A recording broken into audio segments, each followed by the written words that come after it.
There is a single entry in an old county ledger, a plain, ordinary, easily overlooked day that almost no one has ever bothered to request. It contains no dramatic language, no spectacle, no supernatural claim. There are no ghosts in it. Nothing defies reason. Everything about it can be explained by human calculation, human cruelty, and human ingenuity. And that is exactly why it is so unsettling. In the autumn of 1859, in a coastal county of South Carolina, an enslaved man named Elias was buried. The official record offers almost nothing about him. No recognized surname, no documented birth date, no property, no wages, no legal standing. By every standard the law of that time was willing to apply, he possessed nearly nothing at all, except a coffin. It was plain pine, iron-handled, fitted with a proper lid, and it had not been ordered at the moment of his death, nor even in the days just before it. It arrived 6 weeks earlier, 6 full weeks before Elias took his last breath. The plantation ledger notes the coffin's delivery. A separate invoice from a local woodworker confirms the date it was completed and sent. A physician's record establishes that Elias was still alive when it arrived. After that,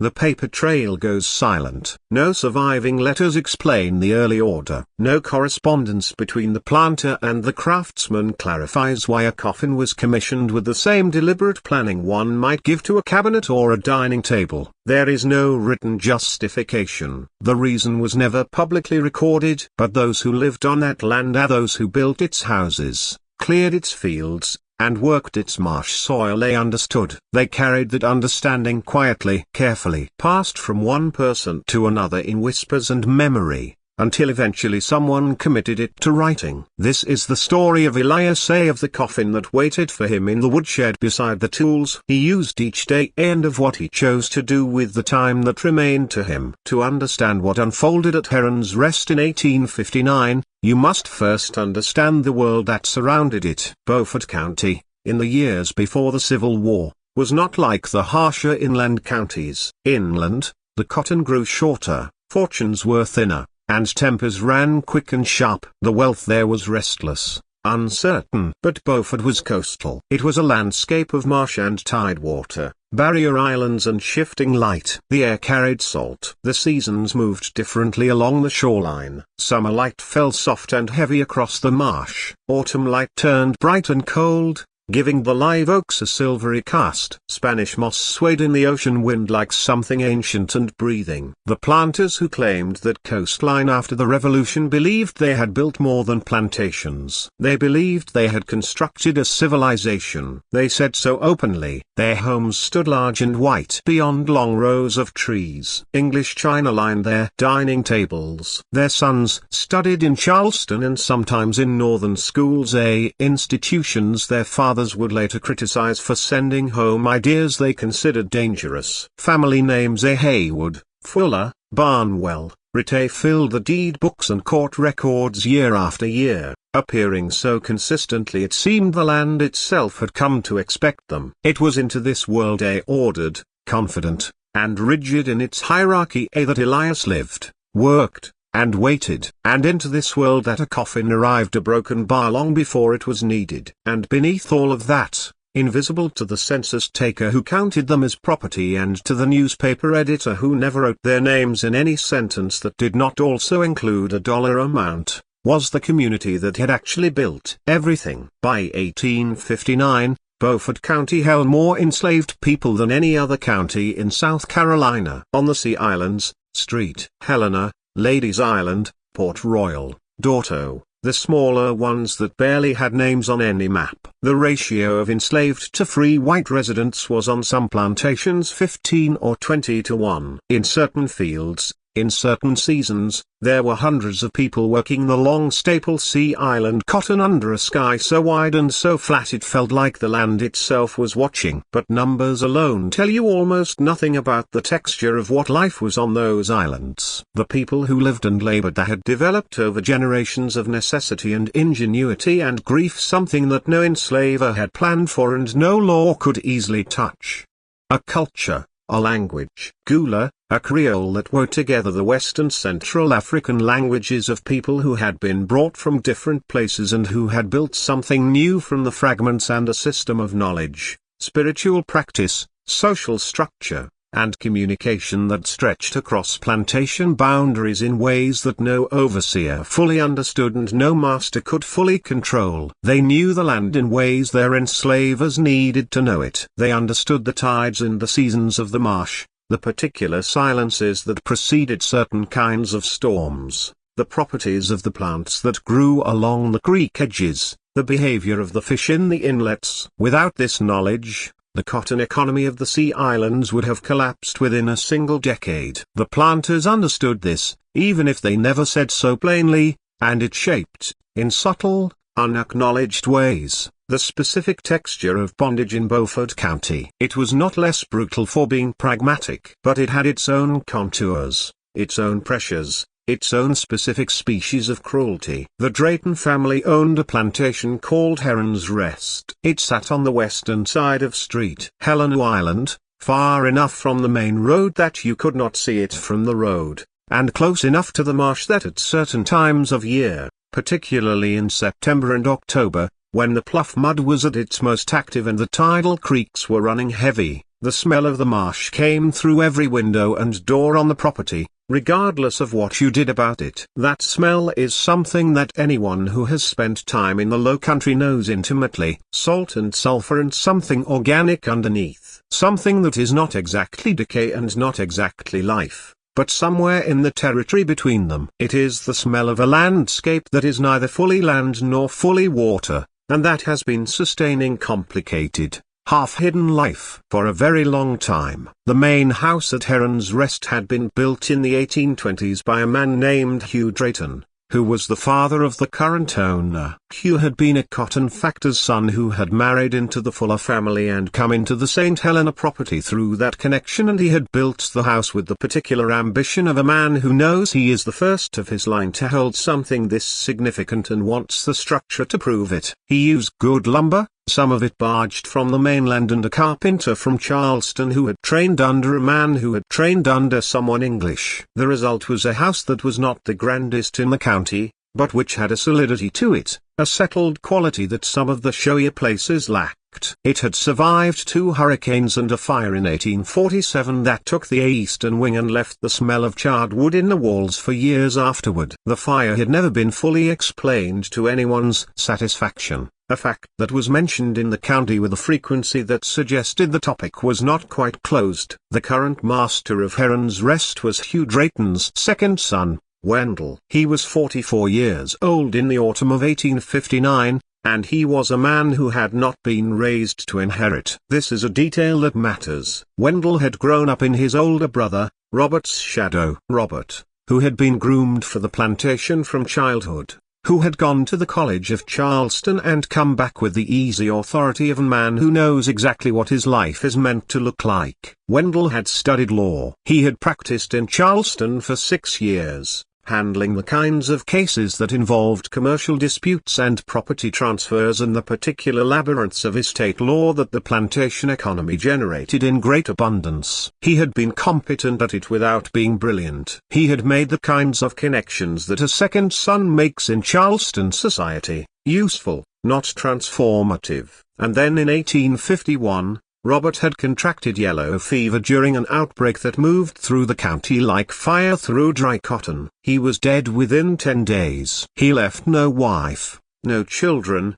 and no will, which meant that by the laws of interstate succession in South Carolina, Heron's Rest passed to Wendell. Wendell had come back to St. Helena with his wife Catherine and his 2 surviving children. A third had been lost at 14 months to a fever, and he had taken the plantation on with the specific kind of determination of a man who understands that he is doing something he was not prepared for, and that the consequences of failure are not abstract. He had learned the cotton operation by doing it wrong in the first season, and then more right in subsequent ones. He had kept meticulous financial records, that was his lawyer's training, and had hired an overseer named Corwin, who had the particular combination of physical intimidation and administrative thoroughness that overseers of that type cultivated. He had within 3 or 4 years made her rest function in a way that satisfied the basic expectations of the county's planting community. But Wendell Drayton was not a man at ease. Anyone who watched him carefully, and there were people on that plantation whose entire survival depended on watching the people who held power over them carefully, could see that beneath the composed exterior was something that never quite settled, a calculation that never stopped running, a set of numbers that never fully added up to what they should have. His wife Catherine was from the Collington district, from a family named Bowen that had produced 2 generations of rice planters before the second generation had scattered and diminished. She was 39 in 1859, and she had been beautiful in the specific way of women who are told from childhood that their beauty is their most useful quality and who learn slowly and painfully what that instruction has cost them. She was intelligent, quietly, persistently intelligent in ways that her life gave her almost no opportunity to use. She managed the household records with a precision that far exceeded what was strictly required of her, keeping entries in a ledger that was so detailed and so methodically organized that it would later serve unintentionally as the most damning document in the entire affair. She knew things about Heron's Rest, about its finances and its operations and its human geography that her husband assumed she did not know. She had learned over 15 years of marriage that the most effective protection she could give herself was to know everything and appear to know nothing. She and Wendell did not speak of the things that actually mattered between them. They had a language of surfaces: the weather, the children, the neighbors, the cotton that they moved through, with the practiced ease of people performing something they have rehearsed for so long they no longer remember it is a performance. The plantation at Heron's Rest ran on the labor of 34 enslaved men, women, and children. Most of them had been born on the property and had never left it. Some had parents and grandparents who had been born there. The youngest were infants. The oldest was a woman named Leah, estimated to be in her mid-70s, who had been at Heron's Rest since before Hugh Drayton had built the main house, who had been there, in other words, since the land was a different family's problem, and the trees were younger, and the house that stood now was not yet imagined. They grew and ginned and packed the cotton. They maintained the house and the outbuildings and the dock and the drainage ditches that kept the fields from flooding after heavy rain. They fished the creeks and the sound, bringing in catches that supplemented the plantation's food supply in ways that never appeared in the ledger. They raised the Drayton children in the years before those children went away for schooling. They repaired everything that broke, built everything that needed building, and kept between themselves a running account of everything that happened on the property, including the things that were never meant to be seen. Among the 34 was a man named Elias. He was 51 years old in the autumn of 1859, or thereabouts. The exact year of his birth was not recorded in any document that had survived. And like most enslaved people, he carried his age not as a number assigned at a specific date, but as a weight, an accumulation of seasons and events that could be placed roughly in sequence. He knew he had been born in the late 1800s, after the main house had been started, and before the fire that took the cotton storehouse in 1812. He knew he had been old enough to carry water to the men working on the dock construction the year the dock was extended. He had the kind of knowledge of his own age that comes from triangulating against events rather than consulting documents. And it was knowledge that was in some ways more honest than the numbers on a birth certificate, because it was grounded in the actual experience of time rather than in a date someone else had recorded. He was a carpenter. He had become a carpenter in his early 20s when the elder Hugh Drayton had noticed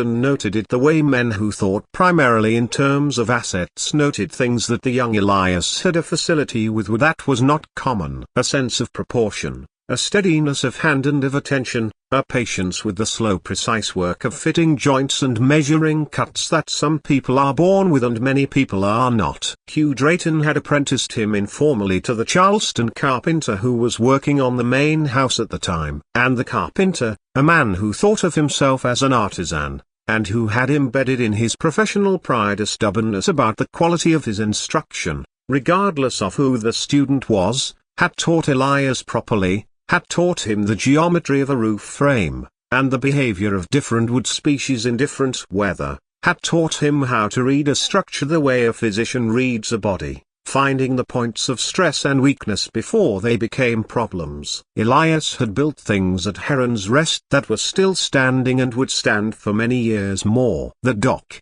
rebuilt after the 1845 hurricane, was his work, and it was good work, pegged and braced in a way that understood the particular violence the low country tides could inflict on anything made of wood. The smokehouse with its precisely fitted ventilation was his. The modifications to the main house after the 1847 fire, the repairs to the east side, the new framing, the way the replacement section married itself to the original so that you had to know where to look to see the seam were his. He had built things for the Drayton family that they walked past every day without thought. The way people walk past the bones that hold their house up, his hands were not the hands of a field laborer, they were the hands of a craftsman. The calluses in different places, the particular thickness of the fingers, the small scars from tools rather than from thorns and rough cotton bolls. When he was still, he held them in his lap in a specific way, with a slight downward curl, as though they were waiting for something to hold. By 1859, those hands were slower than they had been. The illness that was taking him had begun, as these things often do, as something easy to explain away. A cough that lingered after a cold, a shortness of breath on exertion that had not been there the year before. Then the weight loss, gradual at first, then more noticeable. Then the periods of fatigue that could not be pushed through the way fatigue usually could be. The plantation physician, a man named Dr. Harlan Voss, who made the crossing from Bowert every 3 or 4 weeks to see to the medical needs of the property, had been monitoring Elias since the spring. His notes on Elias are among the more detailed in his practice records, possibly because a man of Elias's financial value to the plantation warranted documentation, possibly because Voss found the case medically interesting, possibly for reasons that would only become clear later. What Voss noted with the clinical detachment of a physician writing for his own records was the progressive deterioration of a respiratory condition that he characterized as a wasting of the lungs. In the vocabulary of 1859, this covered a great deal of ground. Consumption was the most common diagnosis, but there were others, and the specific cause was not something medicine of that era could reliably establish. What was established by the summer of 1859 was the trajectory. This was not something that was going to resolve itself, not something that was going to respond to the treatments available, and not something that was going to extend itself indefinitely. Voss's notation from July read, subject presents continued decline. Expect significant deterioration by autumn. Prognosis poor for survival beyond calendar year. Elias knew he was dying. He had known it before Voss had written it down. He had the particular self-knowledge of a man who has lived in close relationship with his own body for 5 decades, who has learned to read it the way he reads wood, following the grain, finding the weak places, understanding what a structure is telling you about its future. He had said nothing about it to most people. He was not by temperament a man who spoke about himself in that register. But he had spoken to Nora. Nora was his wife, Wendell and Catherine and the children in the same carriage, moving fast toward the ferry crossing and the mainland and the world of the Confederacy they had chosen. They did not say goodbye to anyone. The people who remained on Street Helena Island were not passive inheritors of what followed. They organized. They continued working the cotton fields under their own direction, under an arrangement worked out with the Union officers who arrived after the naval bombardment had secured the Sound. They were among the first formerly enslaved people in the South to work the land they had always worked under conditions they had partially chosen. And the fact that they were there, that the plantation still functioned, that the cotton still grew is partly a function of the knowledge they carried and partly a function of the decision they made to stay and stake their claim to what they had. Burr Ilter was among the first to register her name with the Union authorities. She gave it clearly and completely. Ada, formerly the property of Wendell Drayton, Heron's Rest, Street Helena Island. She gave her age as 43. She gave her occupation as seamstress. She said she was a free woman and intended to remain so. The Union officer, who recorded her name, noted in his register that she was calm and precise, that she answered every question directly and without elaboration, that she appeared to find the administrative act of registering as a free person entirely unremarkable, as though it was simply the formal acknowledgement of a status she had already been holding in her own accounting for some time. She learned to write in the Frury Eedman schools that the Northern missionaries and teachers established on Street Helena in the spring of 1862. The extraordinary project that became known as the Port Royal Experiment, one of the most significant and least remembered episodes in the history of American education and social reform. She was among the adult students,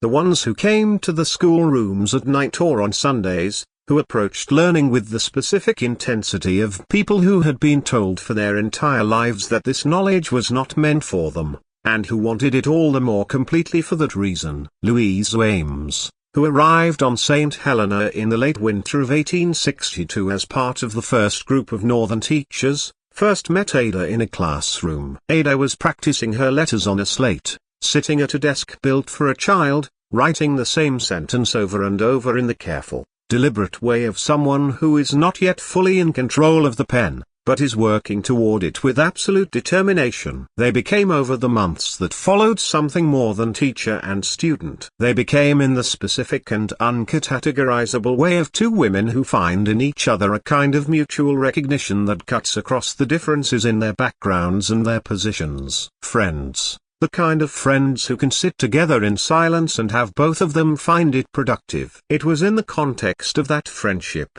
across a series of conversations that extended over most of 1862 and 1863, that Ada told Louisa everything she knew about Alice and the coffin and the document and what had happened in the autumn of 1859. She told it carefully in the order it had happened, without embellishment. She told it as a person tells a story that belongs to someone else and that she has been carrying as a caretaker carries a valuable object with responsibility, with the intention of passing it to someone who can do something with it. Louisa Ames wrote it down. She wrote it in her own words in the cramped pencil hand of a woman who had been writing quickly in inadequate light for months on the paper that was available, which was thin and sometimes damp and which the humidity of the low country did not treat kindly. She made notes in the margins. She recorded questions she still had, facts she hadn't been able to verify, the names of people she wanted to speak to. She spoke to Ruth, who was still on the island and who was now in her early 60s, and who sat in the corner of the small room Louisa had been given in one of the plantation outbuildings,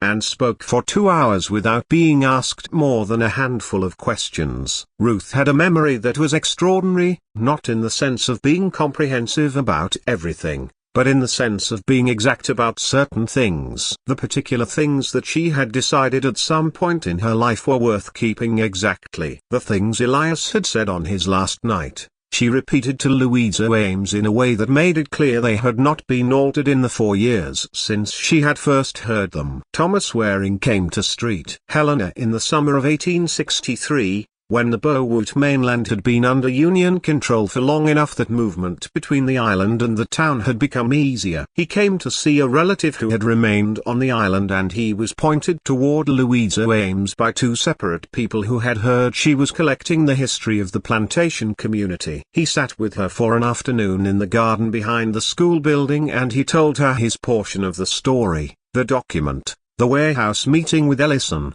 the letter to Crane. He told her the document still existed. He told her it was in a secure location, maintained in the oilcloth against the humidity. He told her that after the war was over and the legal situation of the formerly enslaved people of South Carolina was clarified, he intended to see whether anything could be done with it formally. Louisa Ames asked him whether Elias had known when he was dying whether the plan had worked. Waring was quiet for a moment. He said the settlement happened the 19th of December. Elias died on the 23rd of November. He didn't know. He paused. He said, "But I think he knew it was going to work. Not because he was certain, but because he'd built it to work. He'd thought about it the way he thought about a piece of construction. What load it would need to bear, where the stress would fall, whether the joints would hold. He built it to carry the weight it needed to carry." Louisa Ames wrote this down. In the margin next to it, she wrote a single word, true. She left St. Helena in the spring of 1865. As the war was ending, and the future of the Sea Islands was becoming something that needed to be negotiated in Washington rather than managed in schoolrooms, she took her notes with her in a leather satchel that was one of only 3 bags she was able to carry on the boat back to the mainland. She tried in the years after the war to place the story of Elias somewhere public in a journal, in a newspaper, in one of the volumes being assembled by Northern reformers about the experience of the formerly enslaved people of the Sea Islands. She was unable to do so in a form that satisfied her. The journals that would have been interested wanted something that was either more verifiable or more dramatic. The newspapers of the era, with the exception of a few abolitionist sheets that were already preaching to their converted readers, had no interest in a story whose principal character was an enslaved carpenter who had outwitted a planter through the patient act of writing and waiting. The story did not fit neatly into the narratives that 1865 and 1866 were producing. Narratives of battles and generals and the great official machinery of emancipation. It was too quiet, too particular, too granular in its specific details. It did not have a moment of triumph that could be described in a single paragraph and placed on a front page. Louise Ames put her notes in a box and the box in storage, and eventually the box went to her family in Massachusetts, and from her family it went to an archive at a university, and for many decades it sat the labeled with her name and the dates of her time on the island in the particular kind of dormant waiting that paper does when it contains something that has not yet found its moment. The settlement document between Wendell Drayton and Hollis Crane sits in the South Carolina Historical Society in Charleston in a collection of 19th-century commercial papers. It does not explain itself. It notes the date, the parties, the terms, the mutual releases. It is signed by both men and witnessed. It is from the outside entirely unremarkable. Drayton lost Heron's Rest in 1862 when the Union government levied a direct tax on Confederate properties, and the Beaufort County plantations whose owners had fled was seized for non-payment. He resettled on the mainland in Columbia, where he practiced law again for several years. A diminished practice in a diminished city in a world that had changed more completely than he had been prepared for. He died in 1871. The cause of death is listed in the Columbia records as general decline. Catherine Drayton survived Elias by 11 years. After the war, she returned to the Beaufort area and lived with relatives near the mainland town. She never went back to St. Helena Island. When she died in 1882, there was no public statement, no recorded confession, no indication that she had ever spoken openly about the autumn of 1859, about the coffin, or about the man for whom it had been ordered weeks before his death. Whether she understood what her husband had intended at the time, a broken bar, whether she grasped the full design of it, a broken bar, or whether clarity only came later, after the war dismantled the world they had built, these are questions that Louise Ames acknowledges but cannot answer. There is, however, a fragment in her notes. Ames records a conversation not with Ada or Ruth, but with a woman who had worked in the Drayton household years later and had known Catherine during that period. The woman offered a small, careful observation. Mrs. Drayton kept very good records. She always knew what was in the ledger. She always knew what the ledger said. It is a quiet remark, but it carries weight. It suggests that Catherine's meticulous bookkeeping may not have been the passive duty of an obedient planter's wife. It may have been something more deliberate, an insistence on control over the written record, an understanding that what survives on paper shapes what survives in memory. Louise Ames recognized that thread. She noted it, but she could not follow it to its end. Some questions remain open. This is one of them. The graves at the edge of the Heron's Rest property endured the war in the way unmarked graves often do, because the people who knew whose they were continued to remember. After the Port Royal land sales of 1863 and 1864, families who had lived and labored on that land purchased parcels of it. They maintained the burial ground. They knew the names. They knew the rows. With the precise geographic memory that comes from generations of tending to the dead, they knew which grave was which. One of those graves was different. It held a coffin. Nearly 30 years after the war, In the early 1890s, a man who had grown up on what had once been the Heron's Rest property told a school teacher in Beaufort about the burial ground. He spoke of the man with carpenter's hands. He spoke of the single grave unlike the others. He repeated what he had been told day about the coffin, about why it was there. The teacher was young, newly arrived from Georgia, unfamiliar with the island's layered histories. She found the account unsettling, difficult to place, unsure what to do with it. She wrote a letter to a relative in the North describing what she had heard. By chance, that letter survived. In the 1960s, it was donated among family papers to a Southern University archive, where it rests beside documents of far greater official consequence and far less human gravity. In the letter, she wrote, "There was a man here named Elias. He was a carpenter. He was buried in a coffin ordered before he died. I was told the coffin had been intended for something else entirely.